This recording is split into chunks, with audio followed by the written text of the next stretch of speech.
आज ही Doubtnut app download करें। Doubtnut पर होगा अब आपके सभी मैथ्स, केमिस्ट्री, फिजिक्स और बायोलॉजी डाउट्स का सफाया। बस अपने क्वेश्चन की फोटो खींचो, उसे क्रॉप करो और तुरंत वीडियो सोल्यूशन पाओ। Download now. हेलो दोस्तों, इस प्रश्न में दिया है नीचे दिए गए दशमिक संख्याओं को द्विआधारी तुल्यांक ज्ञात करें। इसमें यहाँ पर हमें ए बी सी डी 4 संख्याएं दिए हैं।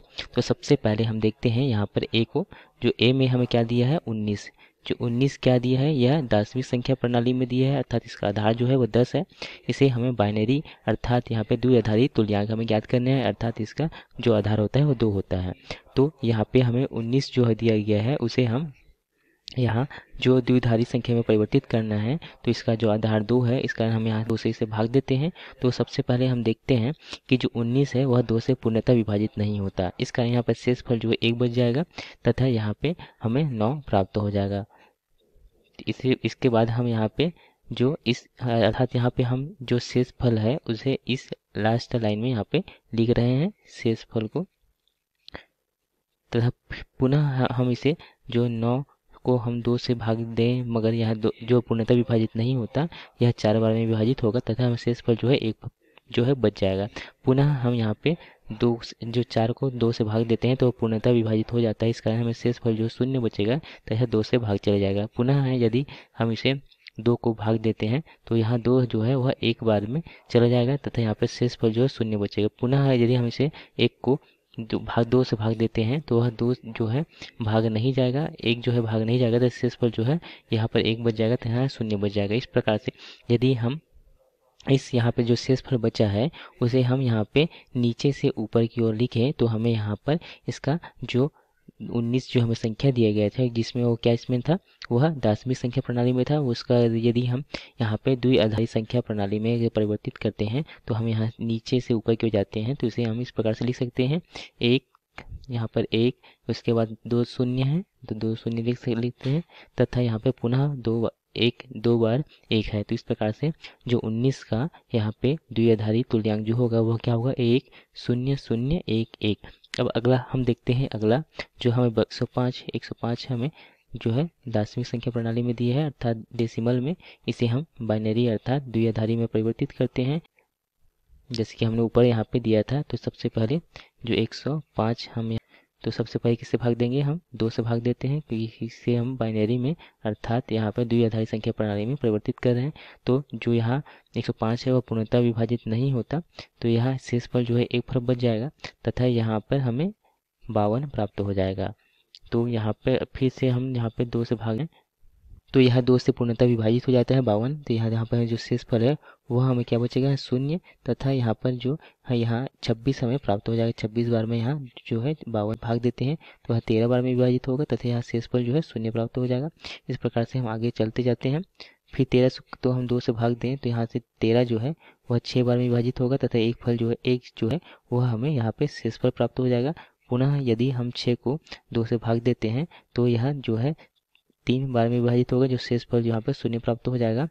तथा पुनः यदि हम 3 को भाग देते हैं तो यहाँ से जो 3 है वह जो है 1 बार में विभाजित होगा तथा एक जो है शेषफल बचेगा। तथा पुनः हम इसे भाग देते हैं तो यहाँ से हमें शेषफल जो है 0 जो शेषफल है वह 1 प्राप्त होगा तथा जो यहाँ पे 0 बार में विभाजित होगा। तो इस प्रकार से यदि हम यहाँ भी जो नीचे से ऊपर की ओर लिखें तो यहाँ पे जो हमें क्या संख्या मिल रही है, 2 बार 1 है, 1 1 तथा यहाँ पे 0 1 है, 0 1, उसके बाद यहाँ पे 2 बार 0 है, फिर 1 है। तो इस प्रकार से हमें 105 का जो बाइनरी अर्थात द्विआधारी संख्या जो है इस प्रकार से मिल जाता है।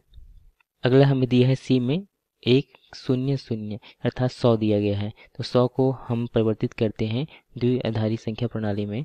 तो हमें जो सी में दिया गया है 100, यह किस में है, यह है दशमिक संख्या प्रणाली अर्थात डेसिमल में।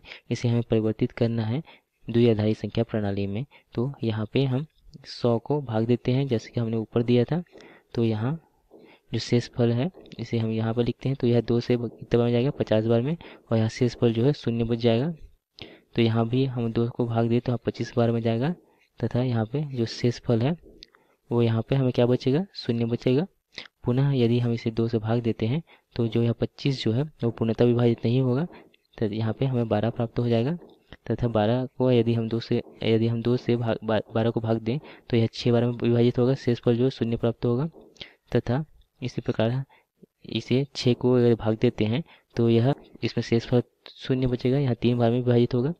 पुनः यहाँ पे 2 से हम विभाजित करें तो यहाँ से यह 1 बार में विभाजित हो जाएगा तथा यहाँ पे हमें एक शेषफल बचेगा। तथा यहाँ पे 2 से इसे हम भाग दें तो यहाँ पे यह विभाजित नहीं होगा तथा शेषफल जो है 1 प्राप्त हो जाएगा। इस प्रकार से यदि हम यहाँ नीचे से ऊपर की ओर जाते जाएं तो हम देखेंगे कि जो हम इसे परिवर्तित किए हैं वह है, फिर 2 बार यहाँ पे शून्य देख रहे हैं आप, फिर यहाँ पे 1 है, फिर शून्य जो है 2 बार है। तो इस प्रकार से हमें जो 100 का हमें यहाँ पे जो बाइनरी अर्थात द्विआधारी संख्या प्रणाली में यह संख्या मिल जाती है। अगला डी हम देखें, डी में दिया है 145। तो 145 को यदि हम हल करें तो यहाँ पे डी में 145 दिया गया है। इसे यह किस में दिया गया है, यह दार्शनिक संख्या प्रणाली में दिया गया है। इसे हमें परिवर्तित करना है बाइनरी अर्थात द्विआधारी। तो हमें 145 जो है उसे हमें द्विआधारी संख्या प्रणाली में परिवर्तित करना है। तो हमें 2 से, आज इसका आधार क्या है 2 है, तो 2 से भाग देते हैं। तो सबसे पहले हम 2 से भाग दें 145 को, तो यह 7 बार में तथा यह 2 बार में विभाजित होगा तथा यहाँ पे जो शेषफल होगा 1 बच जाएगा। तथा पुनः हमें 72 को 2 से भाग देते हैं तो यह जो है 3 बार में तथा यहाँ पे 6 बार में जो भाग जाए चल जाएगा तो शेषफल जो है शून्य बचेगा। पुनः हम इसे यहाँ पे 18 प्राप्त हो जाएगा, शेषफल जो है शून्य प्राप्त होगा। तथा यहाँ से हमें यह जो है वह 9 बार में विभाजित हो जाएगा, शेषफल जो शून्य प्राप्त होगा। तथा यहाँ पे हम 2 को 2 से भाग दें तो यह जो है यह 4 बार में विभाजित होगा, शेषफल जो है 1 फल प्राप्त हो जाएगा। तथा यहाँ से 2 से भाग दे तो यह 2 बार में चले जाएगा तथा जो शेषफल है शून्य प्राप्त हो जाएगा। तथा यहाँ पे 2 से तो 1 बार में चले जाएगा तथा जो शेषफल है वह शून्य। पुनः यहाँ पे हम 2 से भाग दें तो यहाँ से जो है इस जो शून्य बार में जाएगा तो जो शेषफल है 1 प्राप्त होगा। इस प्रकार से यदि शेषफल को हम नीचे से ऊपर की ओर लिखें तो यहाँ पे आप देख सकते हैं पहले क्या मिला हमको 1, फिर 2 बार शून्य है,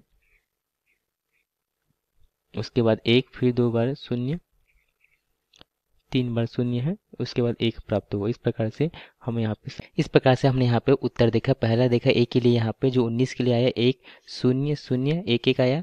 फिर हमने उत्तर देखा बी के लिए, देखा यहाँ पे 105 के लिए आया 2 बार 1, फिर 0 1 है, फिर 0 0 1 दिखा। फिर यहाँ पर देखा सी के लिए 100 के लिए 1 1 0 0 1 0 0 आया। फिर हमने यहाँ पे देखा डी में 145 के लिए यह आया 1 0 0 1 3 बार शून्य, उसके बाद 1 आया। इस प्रकार से हमने यहाँ पे उत्तर को देखा। धन्यवाद। क्लास 6 से 12 से लेके नीट, IIT, JEE मेंस और एडवांस के लेवल तक 10 मिलियन से ज़्यादा स्टूडेंट्स का भरोसा। आज ही डाउनलोड करें डाउटनेट ऐप या व्हाट्सएप कीजिए अपने डाउट्स 8400 400 400 पर।